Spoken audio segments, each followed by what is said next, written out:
New Jewish Agenda was a multi-issue grassroots organization founded in December 1980 as a Jewish voice among progressives and a progressive voice among Jews. The group endorsed the two-state solution in recognition of the PLO, positions which were controversial in their time.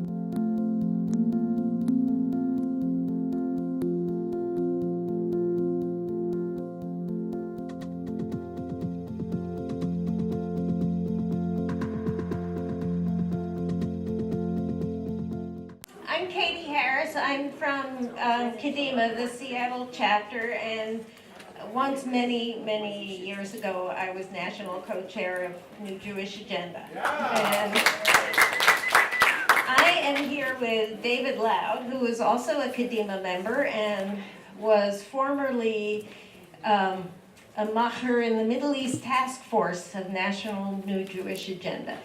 Our goal is to describe the content and process strands that went into Agenda's Middle East work, and our ultimate purpose is to help inform current efforts around the Middle East. The first question we came up with was, what were our original concerns as a forming agenda with respect to the Israeli-Palestinian conflict? And I'm just going to run through some highlights of that. So we're talking about 1980 and forward. So after 1967 and 1973, two wars, and the continuing occupation of the West Bank and Gaza, finding a peaceful and just solution of the Israeli-Palestinian conflict seemed increasingly urgent. At that time, which side are you on was the dominant framework that we heard from Israelis and their supporters, from Palestinians and their supporters. Two peoples, two states was heard almost nowhere. And Brera, there's an alternative, a predecessor organization to Agenda, had taken a stab at getting past which side are you on, and the Jewish establishment quickly snuffed them out.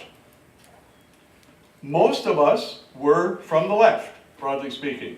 Veterans of the anti-war movement, Vietnam, civil rights, feminist, gay rights, labor, other progressive movements, and the anti-Israel, anti-Zionist, and increasingly anti-Semitic current was ascendant in the left progressive spectrum, making us feel increasingly isolated. Israel, in 1980, was headed by the right-wing Likud government after 30 years of labor governments. And despite the 1978 Camp David peace accord with Egypt, there seemed to be no hope for a just peace with the Palestinians. Around the world, in our country and all over the world, neo-fascist and anti-Semitic forces were on the rise.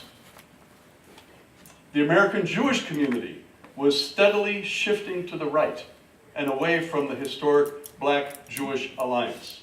And all of this made us feel fearful for the future, and to feel that we needed to take responsibility somehow to strengthen a progressive Jewish voice in the left and in the Jewish community. So, given that background, what was our strategic orientation?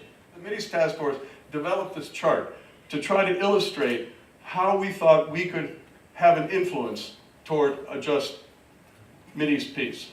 So, agenda's down here,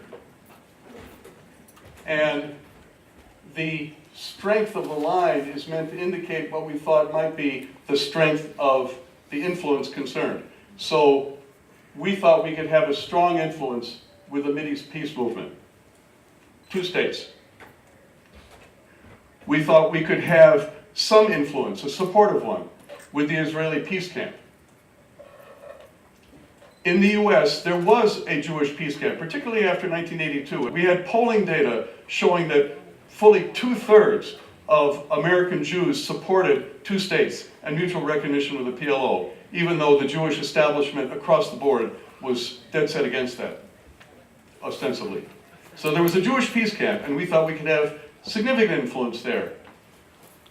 The Jewish Peace Camp, in turn, we thought could have influence with Israeli Peace Camp as a supporter, which in turn could have influence with Israeli policy.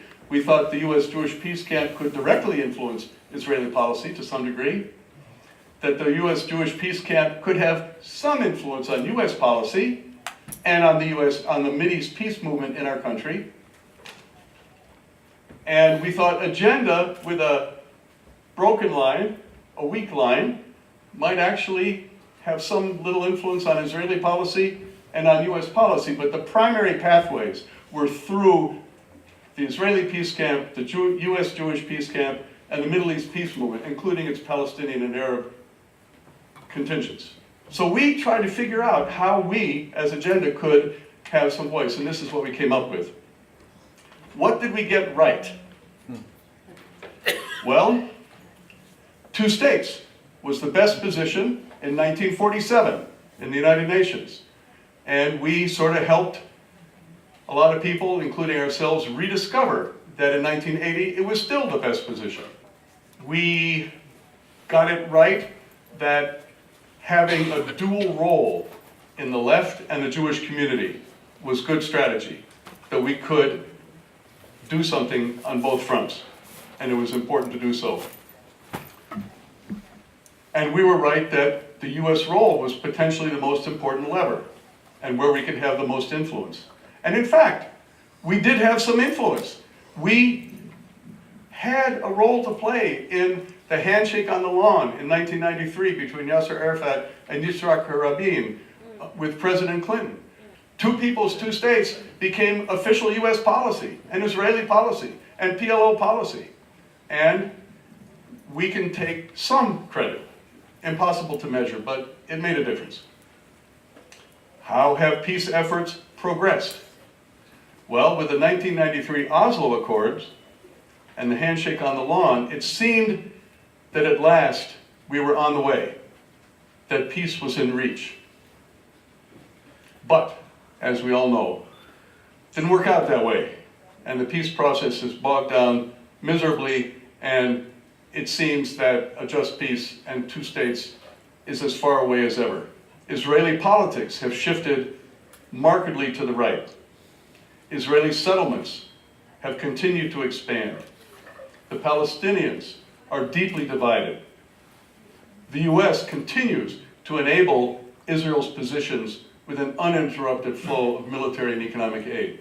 So the chapters had a very difficult time managing the tensions with the national organization because local communities often operated with a different set of characteristics than did the national. And the ability to manage those tensions was very mixed. Something that worked very well in Agenda was the conscious attention to parity, which really helped bring up people as activists and leaders who would not have otherwise considered that they might be capable of providing that kind of leadership. The ultra-democratic structure of New Jewish Agenda impeded our ability to respond swiftly to emerging events. So that, when something really egregious happened, there was an opportunity for an organization to position itself, and we largely missed the boat because of the mistrust of leaders that was inherent in our ultra-democratic structure. So then leaders, because of the ultra-democratic structure, people who developed real content expertise in New Jewish Agenda felt very constrained about their ability to work within Agenda and tended to leave to found other organizations where they had more flexibility. Our multi-issue approach was both a strength and a weakness. It added a layer of complexity which often hindered our ability to let one issue predominate. such as the Middle East when it was needed. The marginalization that we experienced, both in terms of chapters on the local level and on the national level, made us very, very vulnerable to attack and derailed the attention away from the substance of what we were saying, so that effectively people didn't have to respond to the content. This is still continuing today and is a serious impediment and needs to be addressed head-on. In terms of variables that affected chapters, one was, were there other organizations, other progressive organizations locally? Were there other Jewish organizations? What kinds of Jewish organizations were they? So for example, in LA, where I lived for a while, there was just a plethora of progressive Jewish organizations. Agenda was not the only game in town, and that was a very different context, say, than chapters working, say, in Tucson, or even in Seattle. The infrastructure of the local Jewish community and the degree to which it was well established made a real difference in chapters' ability to get their messages out. Access to media markets. There were some chapters that were in major media markets that had many more opportunities to speak, to position themselves than other chapters. If you were in LA or New York, you had many, many opportunities that other chapters did not have. Chapter leadership and norms and the extent to which chapters groom new leadership made a tremendous difference in chapter effectiveness, particularly around burnout and stuff like that, and participation at the national level. And then, as I said before, there were significant differences between the national and local contexts. So these are the primary differences, but certainly not by any means all of them, that affected our ability to be effective around the Middle East. In Manhattan, they demonstrated in front of the UN. In Detroit, they didn't demonstrate because that would have drawn hostility. They did articles, presentations at synagogues. In Ann Arbor, they hosted national tours, like people from Yesh Guval. They participated in a vigil in '82. In Boston, they co-sponsored events with other progressive groups and events. In Minneapolis, they had a Palestinian-Israeli dialogue with the Shaliach, who was very progressive at the time, created a good space for people to talk. In Sacramento, they had quite a bit of access to the Jewish community. They were in coalitions with the Palestinians, and they were kind of got a nice entrance into the Jewish community, into synagogues. In Portland, we did a teach-in and had classes at the Red Rose School. What we got right was we're in coalitions with non-Jews, especially Arabs. We refused to let go of two competing and compelling narratives. Some of us thought what we got right was two states, the two-state solution, and then other people thought what we got wrong was the two-state solution. Oh, this feels like New Jewish Agenda again. We were very careful with our language. In some locations, people listened to Jewish leaders very carefully, went in there with open minds and talked with Jewish leaders, had good alliances with Arabs, and had everybody agreed that we had good cultural exchanges and programming. Problems, there was a problem between New Jewish Agenda in New York, where most of the leadership was, where Jews were not in the minority, and it was very different out in the hinterlands where Jews were in the minority. We spend so much time hashing over positions and tactics. We didn't have any access to power or didn't develop access to power. We were too militant and too strident. We should have worked our way into Jewish institutions. We acted a little bit like rebellious youth, and we didn't strategize enough about the Jewish establishment. What worked was the events, particularly speaking tours, but not only speaking tours, a lot of very innovative events that happened at the chapter level. What we got right was when we did take positions, particularly the ones that got published, they were very nuanced and a little bit nuanced rhetoric for formulation, but it was the events at the local level, not our positions, that really made a difference in our successes in organizing. Influencing the media around the messaging around two-state solution. In Seattle, speaking tour with Israeli and Palestinian, contact with the PLO and dialogue groups, and working with the Rainbow Coalition on the two-state position, which came into influencing Washington State Democratic Party, and then working with the Federation to support two-state solution in the platform, which they ended up supporting and pushing forward themselves. Applying to be a part of the council and losing. And I think there was some discussion about like how the Israel-Palestine work affected the multi-issue work and built up energy to support multi-issue work. We started out talking about speaking so people could hear, whether putting broken bodies in front of people was an effective way to change them. That we felt that creating space for speaking about Israel from a critical perspective was something that we really did work hard on, and that we, in many ways, that we expanded the space. Our use of persistent language of connection, that every single statement, at least in in Seattle, started with our concern for Israel, our connection to Israel, over and over and over and over again, did have some impact. And that our multifaceted work, our multi-issue work, sometimes helped the Israel work.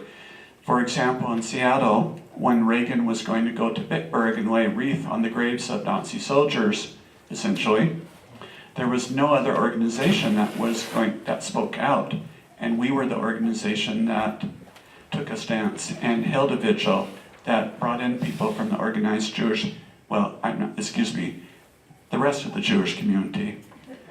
And actions like that that demonstrated our integrity on other issues, including anti-Semitism, gave us more yichus with the rest of the Jewish community that advanced our Mideast work. I'm interested in hearing from the people who were not part of the agenda, who were in our groups, to hear what they heard, what were takeaways. A takeaway that's interesting is the tension that came out about between the local and the national, and how the locals would just, at the end of the day, do what they thought was best for their context, which sounds really right, and also the impact that was made but intentionally doing kind of learning and like having regular people in their local communities, and your local communities meet Palestinians or meet people doing activist work and actually like put a face to the story, and realizing that that was a big need, and so you filled it really well. And I think now there's there's a concept in the If Not Now kind of organizing that I do that it's called movement ecology, considering like the big kind of system that we're in, where there's in this day a lot of organizations doing a lot of things on this topic. And so it was really just interesting to hear from you what the particular piece of the ecology was that you were identifying as a need to address that was really quite big. And now this reflecting now about what is that space that it needs addressing currently that can be learned by looking at what you worked on together? In all the incredible list of all the things that were done, I was like, oh, their approach was this way, and their strategy was this way, and like they were trying to reach this audience, and they were reaching. So it was interesting of like, in thinking about movement ecology, of like, what was that intention? I just had a question of like, was that intentional to have so many different, like, we're trying to affect the Jewish establishment. We're trying to be building relationships outside. We're working just in synagogues. We're trying to affect policy. We're trying to make this a like how this intersects with other issues. So I'm just thinking about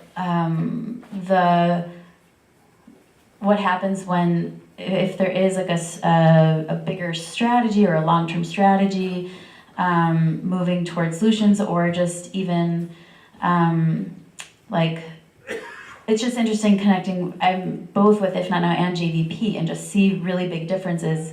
Similarly, just in the ways that the conversations were happening about the target audience, as far as like who's involved with the organizing and who people feel most accountable to. In our group, I asked about the relationship between Mideast peace work and other issues, and Ira said that he had the sense that they augmented each other, and I think the general feeling in the group was that they did augment each other. It created it was positive, it was healthy, and it brought good energy in both directions.